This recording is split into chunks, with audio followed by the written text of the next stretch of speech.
মতোই সর্বাঙ্গ সুন্দর করে গড়ে তোলা হবে কোচবিহারের মধুপুর সত্র।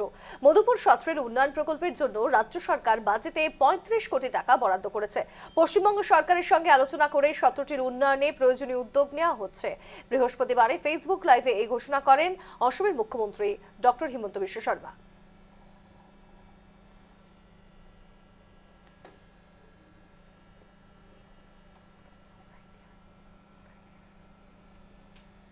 বটদ্ৰৱা সত্ৰখন খুব ধুনীয়াকৈ সজাই পৰাই তোলাৰ পিছত এইবাৰ আমি মধুপুৰ সত্ৰখন, য'ত নেকি মহাপুৰুষ শ্ৰীমন্ত শংকৰদেৱৰ অন্তিম সময়খিনিৰ যিখন সত্ৰ সাক্ষী হৈ আছে, সেই মধুপুৰ সত্ৰখনকো আমি খুব ধুনীয়াকৈ সজাই পৰাই তুলিব খুজিছোঁ।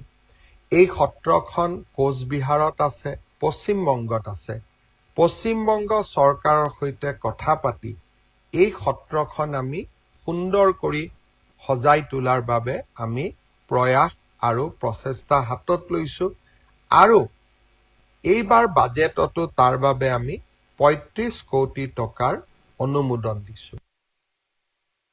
আমরা শুনলাম অসমের মুখ্যমন্ত্রী ডক্টর হিমন্ত বিশ্ব শর্মার ফেসবুক লাইভে যে উঠে আসছে যে সমস্ত কথা, যেখানে কোচবিহারের এই মধুপুর সত্র, যেখানে মহাপুরুষ শ্রীমন্ত শঙ্করদেব একেবারে জীবনের অন্তিম সময়টুকু পার করেছিলেন। এবং আমরা জানি যে এই খবরে কিন্তু আমরা প্রায় ১ বছর আগে বলা যেতে পারে নজর রেখেছিলাম এবং একেবারে লাইভ কভারেজ করেছিলাম, যেখানে এই যে মধুপুর সত্রকে কিন্তু বারবার বঞ্চনার শিকার হতে হতো। আমরা এবার বিস্তারিত জানবো, সরাসরি চলে যাবো কোচবিহারে। প্রবীর কুণ্ডু আমাদের সঙ্গে যুক্ত হয়েছে। প্রবীর, গুরুত্বপূর্ণ পদক্ষেপ অসমের মুখ্যমন্ত্রী ডক্টর হিমন্ত বিশ্ব শর্মার, এবং গতকালকে তিনি ফেসবুক লাইভে এসে জানিয়েছেন যে ৩৫ কোটি টাকা বরাদ্দ করা হয়েছে এই মধুপুর সত্রের উন্নয়নের ক্ষেত্রে। এবং আমরা ১ বছর আগেই কিন্তু সেই জায়গা থেকে একেবারে লাইভ কভারেজ করেছিলাম, যেখানে বারবার এই সত্রকে কিন্তু দীর্ঘ বছর ধরে পূর্ববর্তী সরকারের আমলে যে বঞ্চনার শিকার হতে হয়েছে, আশা করি এর আগামীতে কিন্তু সেই সমস্ত বঞ্চনার থেকে মুক্ত পাবে মধুপুরের বাসিন্দারাও।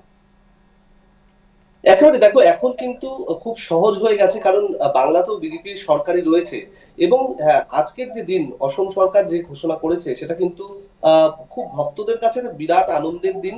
এবং বৈষ্ণব ধর্মের যারা মানুষ, তারা ভক্তদের কাছে কিন্তু এই যে তীর্থস্থান মধুপুর সত্র, এই তীর্থস্থান কিন্তু অত্যন্ত গুরুত্বপূর্ণ এবং অনেকটাই ঐতিহ্যের। কারণ ভক্তদের কিন্তু একেবারে মনে প্রাণে জুড়ে থাকে অসমের যারা ভক্তরা রয়েছেন, বাংলার যারা ভক্তরা রয়েছেন, বৈষ্ণব ধর্মের যারা ভক্তরা রয়েছেন, তাদের সকলের কাছে কিন্তু মনের মণিকোঠায় রয়েছেন এই মহাপুরুষ শঙ্করদেব।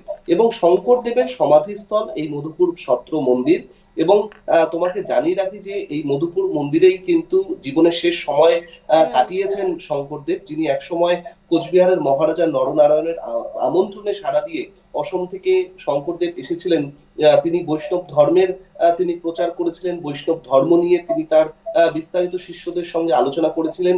এবং তারপরে তিনি যখন আবার পরবর্তীতে দ্বিতীয় পর্যায়ে তিনি যখন পুরীতে যাত্রা করছিলেন, তখন কিন্তু এই মধুপুর এই এলাকাতেই তিনি আশ্রয় নিয়েছেন। এবং বড় একটি গাছের থেকে যখন মধু পড়ছিল, এবং সেই মধু তিনি খাইয়েছিলেন তার শিষ্যদের।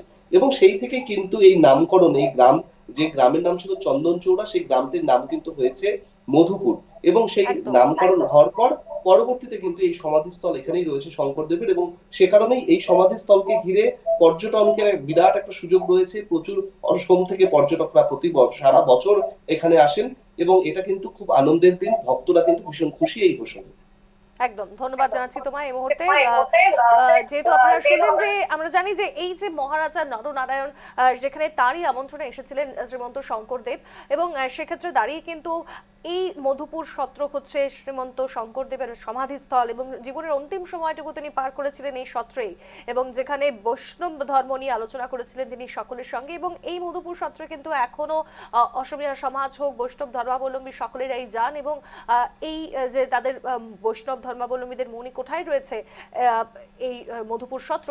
এবার এই সত্রের উন্নয়নের জন্য ৩৫ কোটি টাকার বরাদ্দ করা হয়েছে এবারের বাজেটে, এমনটা জানিয়েছেন অসমের মুখ্যমন্ত্রী। যা জানতে পেরে কিন্তু খুশি হয়েছেন আপামর জনগণ।